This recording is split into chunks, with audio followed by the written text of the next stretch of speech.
Assalamualaikum everyone. Welcome back to Yahya's Research. In here, we will explore anything either that is of faith, society, economic, business, or maybe a random mind, and especially in my mind. Okay, and today we are taking in a fascinating journey. This is about the Mecca to Mindanao. We will explore how Islamic diversity isn't just about the theology or culture. It is also how it shapes the local economics in very real, very measurable way. Now, when we talk about Islam, we often imagine a single, unified set of beliefs and practice. And while it's true that the core principles, like the five pillars, bind over 1.8 billion Muslims together, the reality on the ground is far more dynamic. Islam is practiced from the deserts of Saudi Arabia to the island of Southeast Asia, and within that vast geography lies a rich tapestry of interpretation, a legal tradition, and also the cultural adaptation. And in this section, we will examine how these differences influence the economic models in Muslim majority countries. We will focus on more powerful case study, maybe like Saudi Arabia, ASEAN, Iran, Morocco, to understand how religious principles like Islamic finance, zakat, wakaf are interpreted and applied in different ways.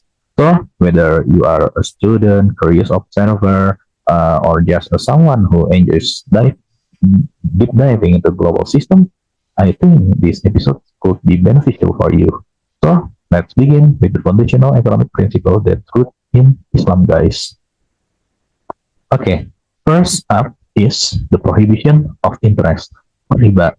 In Islamic finance, charging an interest on loans is strictly prohibited. Instead of earning fixed return from interest, Islamic financial systems promote profit-sharing arrangement. What this means is that both the lender and the borrower share the risk and rewards of the business or investment. It is making the relationship more equitable and partnership-based. Next, we also have risk sharing. Unlike conventional finance, where borrowers often bear the full risk of repayment, Islamic finance encourages distributing risk fairly among all parties involved. This principle reduces exploitation and also ensures everyone that involved has a stake in the success of the venture. It will fostering more responsible financial behavior for everyone. And lastly, we also have a social justice. This is the cornerstone of Islamic economics. Economic activities are not just about profit, but also about promoting equity and also supporting the community.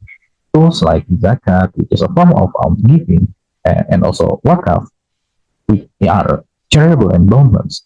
It plays vital role in redistributing wealth and also providing welfare support to those in need in the society.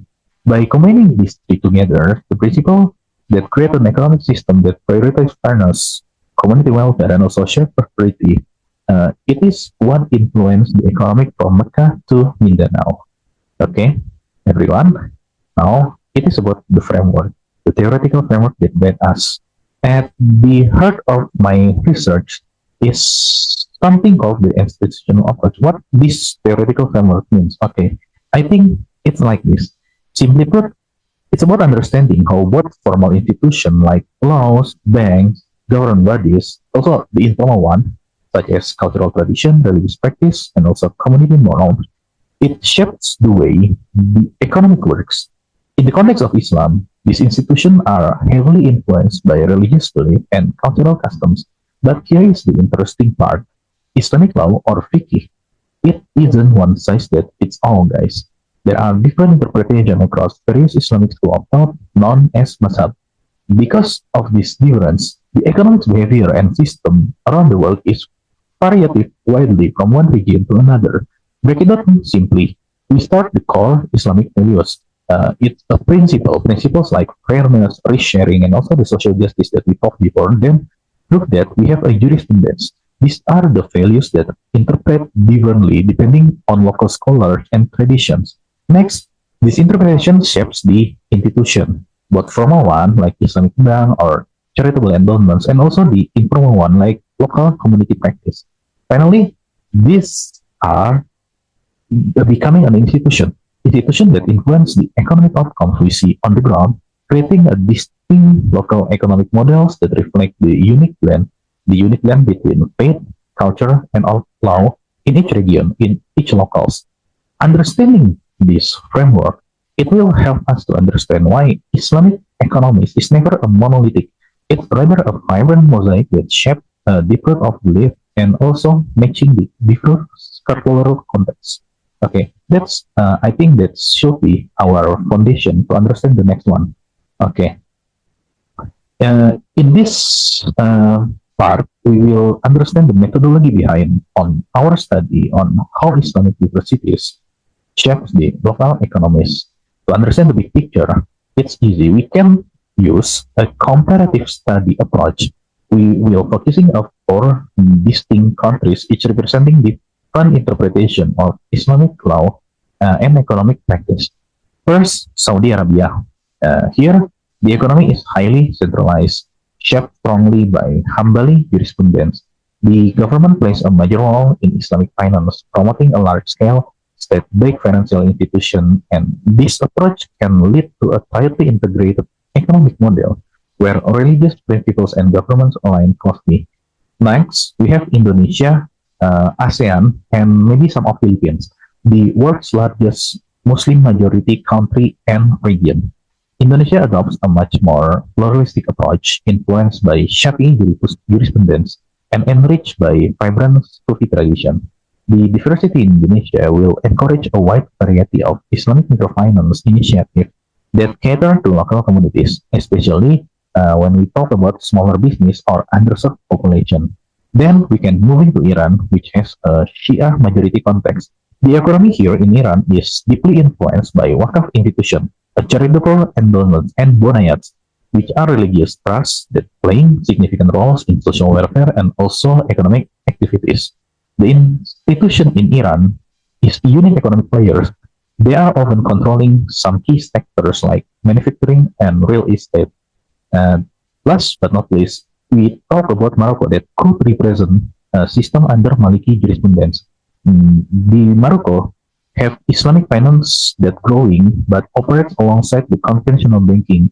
They have a dual banking system, a hybrid model that allows traditional finance service to coexist and integrate with Sharia compliant products.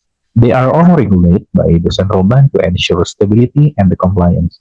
Based on our data, we can get that a variety of trust source financial reports from government publication and also some academic, it show and give a picture how Islamic principle and practicality can practically applied in different area, different region, different culture. Okay, let's talk about the Saudi Arabia. To give you a sense of scale, Saudi Arabia, they are holding about 896 billion in Islamic finance asset. It makes them the second largest Islamic finance market worldwide, just after Iran. And back in 2018, the Islamic finance contribute roughly 20% to the country's GDP. It is a significant portion when you consider the overall economy. But what's really exciting in Saudi Arabia, the ambitious target by this year, 2025, they want to aim to increase the share of economic finance assets to nearly 80% of the GDP. I don't know whether it's realized or not, but the bold goal is the part of the financial sector development program, which is they are already designed it to dramatically boost the role economic Islamic finance to play in the national economy. And one of the key pillar of the model is independence. They have a four fully fledged Islamic banks, which is one of the biggest one is Al Rajhi Bank. That is the largest Islamic bank in the world by assets. The dominance of this bank, they are highly give us a highlight how deeply Islamic finance is woven into the fabric of Saudi Arabia economic system. Although it is centralized state supported by the kingdom, it is rapidly expanding. This model showcases how Islamic jurisprudence, specifically by using the Hanbali Mazhab school of thoughts, it's really that really predominant in Saudi Arabia. It could shape financial practice that they are prioritizing the risk sharing, prohibition of interest, and also social justice within the regulated and large scale banking framework. Yeah, in short, yeah, they have this is a powerful example, the most powerful actually, how centralized Islamic finance can drive economic growth and also financial inclusion at national level. Okay, Now we are zooming into the ASEAN region, especially the Indonesia and also the Mindanao around Philippines and the region on the Southeast Asia itself. Okay, Southeast Asia is a shining example also in Islamic microfinance success. It's different model from the biggest bank Al Rajhi in Saudi. They have a microfinance as the foundation. Okay, especially when we are talking about the example in the Bangsamoro Autonomous Region in Muslim Mindanao in the Philippines. They have, for example, have a Paglambo project, and that has making a real difference here. They have a good metric. The initiative of that has been able to serve around 80,000 members spread across the several provinces. It is also a significant community empowered through financial inclusion, especially when we are talking that Philippines doesn't have a Muslim majority in their area. What makes Paglambo stand out also is the impressive volume of the loan outstandings on there. They exceed the approximately 900 around, yeah, 400 million pesos as the March of 2023. It shows a strong level of trust and also the demand for Sharia compliant financial service, especially when it's designed specifically to align with Islamic economic principles. Now, why this is important? Well, guys, studies conducted in Palopo City and nearby region have shown that these Sharia-compliant microfinance programs are not just about providing capital. They actively contribute to the growth of micro, small, and medium enterprise. Okay, this means the small business owner they can get financial support they need to scale up their operation. It could create more jobs and also boost the local economy. And also, this is the remarkable statistic to the highlight. The repayment rates in there consistently hover above 99%. This is extremely high rate that reflects not only the responsibility and also the reliability of the borrowers, but also the effectiveness of the microfinance system that to foster the economic growth sustainably. Okay, so what is it, guys? This is the great example. Next, we can talk about one of the enigma, Iran. What exactly are Bonayats? The Bonayats are the charitable trusts that originally funded with a social welfare mission. The purpose was to provide support for the poor, for the war veterans, and other vulnerable groups in the society. But over the time, over the decade, the institution have evolved far beyond a simple charity. Today, guys, if you haven't known, the Bonayats in Iran have become a major economic player. They own and control significant assets, especially in the key sectors like manufacturing and real estate. In fact, guys, it's estimated that Bonayats contribute about 20% of Iran's national GDP. Yeah, that's a huge share for what start as charitable organization, considering they are not starting as a profitable organization or business. To give you a sense of growth, consider this. The income that generated by Holy Shrine and religious institutions in Iran, which are closely linked to the Bonayat, soared from roughly 1.6 billion reals in 1981 to nearly 222 billion reals on 23. 2003. That's astonishing. Around 600-fold increase over just 2 decades. 600, guys. This show extremely a rapid expansion and the validity how the intertwined religions and economics in Iran can play a pivotal role that shaping their economic landscape. Last but not least, we also have a unique approach in Morocco. In Morocco, the financial sectors include both conventional banks, which offer traditional financial service like loans, saving accounts, and also investment products. Yeah, we call it Islamic banks, okay, which provide the Sharia compliant loan. This means the Islamic banks will follow the Islamic law. They are avoid interest or riba and focusing profit sharing and ethical investment. And one of the key of the Morocco success here, they have a strong regulatory framework that led by Bank Al Maghrib. This is the country's central bank in Morocco. This institution ensuring that both conventional and also Islamic bank sectors can operate smoothly, transparently, fairly, and promoting overall financial stability. To give you a sense of scale, here you can think like this. Morocco's financial market have grown impressively. For example, the Casablanca Stock Exchange there saw the market capitalization is jumping over 40% to 586 billion Morocco dirham, or about 76 billion dollar US back in 27. This means what? This means the global banking system allows Morocco to serve a diverse population because they have a varying financial needs and also the religious preferences. Not everyone religious there, okay? It's making the country a fascinating case of blending the tradition with the modern finance. And also it could set an example for other nations to have a balance between Islamic finance and also alongside with the conventional one. Okay. Okay, so we do some comparative here. We can find an example, the centralization principle in Saudi Arabia and the pluralism in Indonesia. What it means? First, the economic model is characterized by centralization in Saudi. The government there plays a key role in directing Islamic finance, which follows the standardized practice that root in Hanbali school of jurisprudence. That means the financial regulation and banking operation are closely aligned with specific religious interpretation. It is ensuring the consistency, also the strict adherence to the Islamic law. The Saudi government also provides a strong regulatory oversight. It is integrating Islamic finance into its broader national economic plans. The centralized system, focusing on the large Islamic banking and investment product, is designed to serve both domestic needs and also the international market.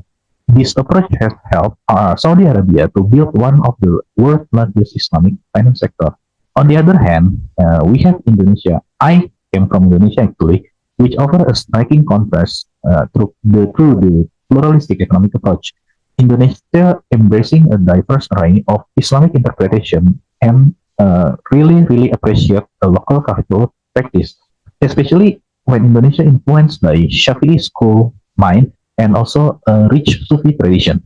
Instead of a single centralized model, Indonesia here believe that they have multiple Islamic microfinance initiatives that tailor the specific needs of different communities, and also it's influencing the other country in the region. These microfinance models are deeply embedded in local context. They are focusing on empowering small business and also the underserved population. This grassroots approach and emphasize inclusion of financial. They are aiming to bring economic opportunities to any people who might otherwise lack access to conventional banking service. Indonesia pluralism also demonstrates how Islamic finance can adapt flexibly to diverse cultural and social realities. So, guys, we can think like this. Saudi centralized approach offers stability and scale. Okay. Meanwhile, Indonesia model, they are show the flexibility and inclusivity. Okay. This also we can take also a simple conclusion that different model needs for different country and both of them are still work with the principle of fiqh.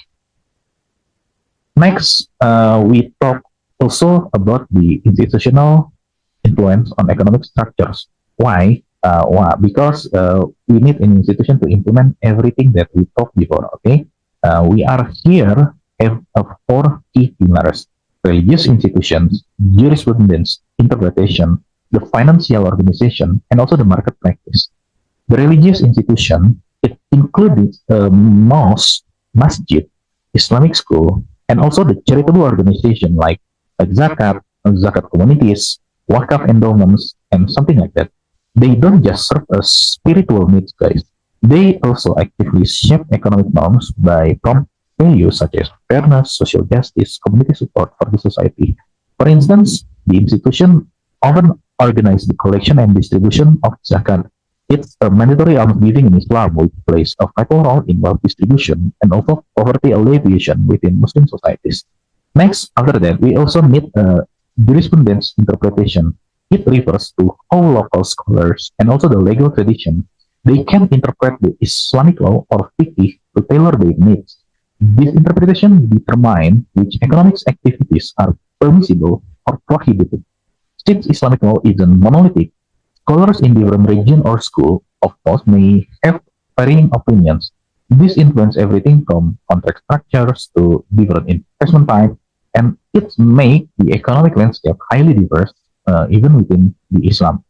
And also, we are need organization, bank, microfinance, the institution, or other charitable trusts that brings this principle into practice and implementation. For example, Islamic banks offer profit and loss sharing models instead of the traditional interest-based loans that adhering to the prohibition of riba or interest in conventional bank. In some regions, microfinance initiatives that target underserved communities, they are providing ethical finance service aligned with religious values. Okay, and the last but not least, market practice reflect how daily economic behaviors of individual and business are guided by these institutional norms and cultural traditions. People are buying, selling, lending, and investing habits that are influenced by both religious teaching and also long established community custom. To illustrate this, we can imagine or consider the Iran's Bonayats. These are religious charitable trusts that have grown into powerful economic players controlling the significant portion of economics. This shows how religious institutions can dominate economic sectors directly. A non-profit one can dominate the country. Contrast with Morocco's dual banking system, where they have Islamic finance operates alongside conventional banking. In Morocco, they believe to create a more balanced and flexible financial ecosystem that could accommodate both religious principles and also modern financial practice. So I think by understanding the layers here, it can help us grab why Islamic economics differ so much on regionally. So, what about the impact in the ground level? Okay, does the Islamic finance has already give a meaningful change to the society, to the communities? Let's talk about that. The women's empowerment across the many Muslim majority regions, especially in rural or underserved area. Islamic microfinance already has become a game changer for women entrepreneurs. The Sharia compliant loan schema often offered without interest and with ethical financial guidance. It's really helpful for women to start or grow a small business. How about the result? The study says it's consistent to show the increased household incomes and stronger family welfare where women have access to the financial tools. It's not just about money, guys. It's about dignity, autonomy, and the ability to shape one future, the family, the society. The business development itself, microfinance, for example, when aligned with Islamic principles like fairness and risk sharing, it gives small business owners who often lack collateral or formal credit histories, they have access to the capital.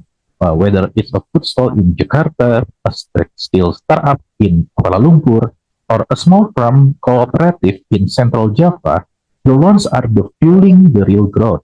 Not only the jobs being created, but local economies can become more resilient, built from the ground up. Last but not least, we can also have community cohesion after a long run. Many of the programs is group lending models. That means what? That means the entrepreneurs locally can borrow and repay together. Means they could build trust and accountability to each other. This approach will strengthen the social ties between them, build mutual support system, and reducing the stigma that often attached to the borrowing, which is you are a bad people because you are borrowing money.